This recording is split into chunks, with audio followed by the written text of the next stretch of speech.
No 21º domingo do tempo comum, neste que é o ano B da liturgia da igreja, quando nós acompanhamos as palavras do evangelista São Marcos, nós encerramos a leitura do 6º capítulo do evangelista São João. Neste ano nós fazemos uma parada na leitura do evangelista Marcos e ao longo de 5 semanas, se não me engano, nós ouvimos todo o capítulo 6 do evangelista São João, capítulo do Pão da Vida. Se vocês se lembram, há algumas semanas, este capítulo se iniciava com o povo ao redor de Jesus e Jesus tomando 5 pães, 2 peixes e multiplicando para todos, e todos comem e ficam satisfeitos. Eu acho que vocês se lembram. A partir de então, o povo vai atrás de Jesus e Jesus lhes diz: não me procurem por este pão que perece, mas pelo pão da vida. O pão que eu tenho para vos dar e que vai saciar toda a fome. E o povo pergunta, pede a Jesus: dá-nos deste pão, Senhor. E ele diz: eu sou o pão da vida.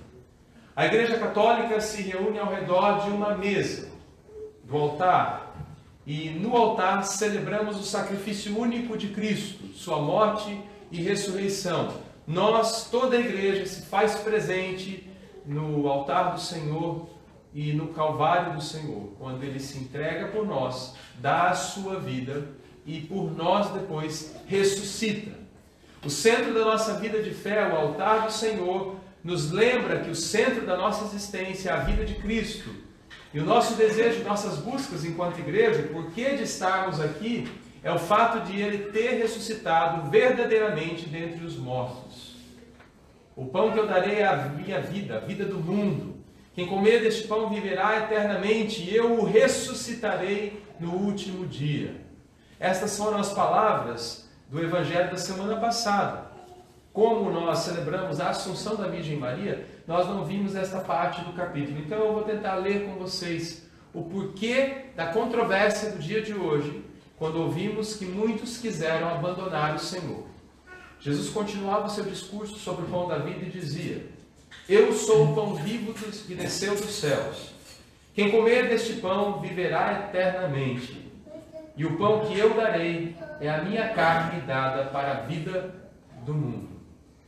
É claro que nós compreendemos sob a luz do sacramento da Sagrada Eucaristia, o pão que não é mais pão, mas é o corpo de Cristo, o vinho que não é mais vinho, mas seu sangue, este pão que nos alimenta e que é nossa vida. Da Eucaristia, todos os outros sacramentos saem, nós sabemos, é a fonte da vida da igreja, da nossa vida cristã. O nosso batismo depende da Eucaristia, nossa confirmação, o perdão dos nossos pecados, o sacramento da reconciliação. Os padres, quando são ordenados, padres, os bispos, os diáconos, dependem do sacramento da Eucaristia. Aqueles que se casam no sacramento do matrimônio, nós dependemos do sacramento da Eucaristia.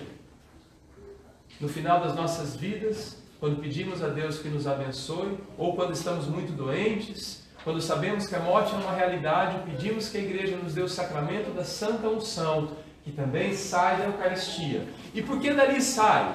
Dali sai porque só faz sentido o que nós aqui vivemos se Ele ressuscitou dos mortos. E aqui Ele está presente, vivo e ressuscitado. O único modo de fazer o Senhor presente entre nós, Ele nos deu esse poder enquanto igreja. Nós, reunidos em Seu nome, fazendo isto em memória de si, Ele aqui está presente. De um modo muito concreto e muito simples. No pão consagrado está a vida de Deus, que nos é dada. Pão que adoramos, sim, temos adoração na nossa igreja, guardamos no sacrário e veneramos e adoramos o Senhor no seu corpo e sangue. Mas pão que, acima de tudo, nos é dado em alimento. Sim, porque Ele quer ser um conosco. E o modo como Deus escolheu para fazer isso é nós comermos a sua carne, nós absorvermos a sua vida. É o sacramento e o símbolo da unidade perfeita entre nós e Deus. A igreja escolhe nesse dia a carta de São Paulo aos Efésios. Na sexta-feira eu celebrei um casamento e os noivos escolheram essa leitura, justamente essa leitura de Efésios. Marido, amai vossas esposas como Cristo amou a sua igreja e se entregou por ela.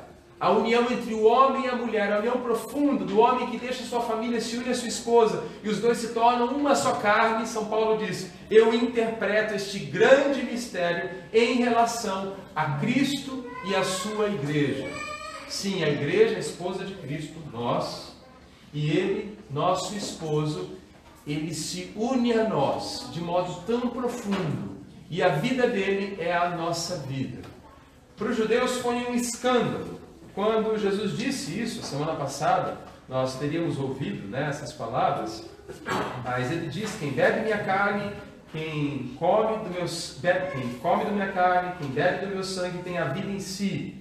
A minha carne e o meu sangue são a vida eterna. Eu o ressuscitarei no último dia. Esta é a promessa. Minha carne é verdadeira comida, meu sangue é verdadeira bebida. Quem come dessa carne e bebe desse sangue permanece em mim e eu nele. A união entre Deus e nós depende desse sacramento. E Jesus vai longe, ele fala: como o Pai que vive e me enviou, e eu vivo por causa dele, assim quem come de mim viverá por causa de mim. Este é o pão que desceu do céu, não como aquele que vossos pais comeram e morreram no deserto. Quem come deste pão viverá para sempre. A Eucaristia é o sacramento que nos garante a vida eterna. Hoje nós teremos a primeira comunhão da Carol, que fez sua preparação no Brasil, e pede à igreja que lhe dê o sacramento da Eucaristia. Hoje a Carol vai receber pela primeira vez o corpo de Cristo. Cristo que nos ama. Carol, que hoje, nesse ato de amor, deseja dar-se inteiro a você. Como nós o recebemos, hoje a Carol vai recebê-lo pela primeira vez. Ela hoje faz parte do corpo de Cristo plenamente.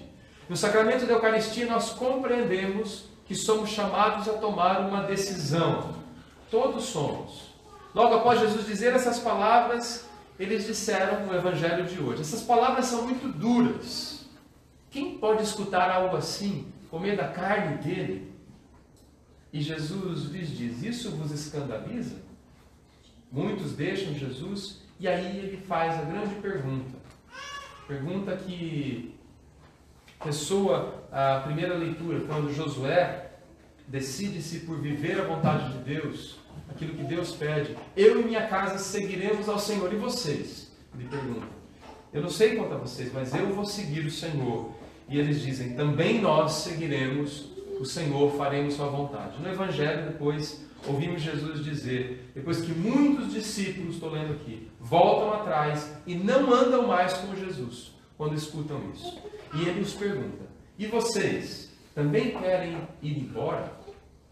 E nós nos perguntamos: por que ficaram tão escandalizados? Nós estamos aqui e recebemos a Eucaristia, e às vezes nos esquecemos que a radicalidade desse chamado também chega a nós. O que Jesus diz em relação a isso é algo muito importante, fala de uma decisão fundamental de cada um. Porque se decidimos vir ao altar e recebê-lo, nós somos chamados a viver a radicalidade da sua vida, estar unidos ao nosso esposo de tal modo que vivamos como ele. Como ele, perdoemos sem limites, até aqueles que não merecem o nosso perdão, como ele perdoou do alto da cruz quem o matava. Amar como ele, o pecador, que não merece, amar o pecador e aquele que não merece. Gerar a unidade, a solidariedade, a reconciliação, a fraternidade universal. Compreender que somos irmãos e irmãs. É este compromisso que assumimos. Se eu não suporto algum, se eu não quero conviver com outros, se eu critico demais, se eu divido mais do que eu uno, talvez eu esteja tomando a minha decisão. As palavras de Jesus, vocês também querem ir embora? Essa pergunta, ela se faz ouvir sempre que eu, na minha vida, quando enfrentando conflitos, divisões, dificuldades, eu decido ou não seguir Jesus, quando eu perdoo, quando eu amo, quando eu faço bem àquele que não merece, quando eu abro do meu coração e dos meus bens para ser solidário. A radicalidade do Evangelho não é somente abraçar valores morais e dividir com todo mundo e contra tudo e todos na internet. Isso é muito fácil, muito fácil. A radicalidade do Evangelho é amar na vida concreta, longe da internet. Amar no trabalho, na família, na igreja. Estar com aqueles que muitas vezes eu não quero estar. Perdoar quem não merece. Enxergar a necessidade do meu próximo e ter compaixão por aquele que sofre. Nessa realidade, ali eu devo viver a radicalidade do Evangelho. E vocês, também querem ir embora? Essa é a pergunta de Jesus. Não porque ele faz desdém da nossa presença. Não, muito longe disso. Mas porque ele nos ama tanto que nos deixa livres. Esse é o banquete da liberdade. Hoje nós recebemos o Senhor que nos dá a vida plena, que nos ama, mas nos impulsiona a viver tal amor no mundo que tem fome e sede de Deus. Amém. Em pé fiquemos.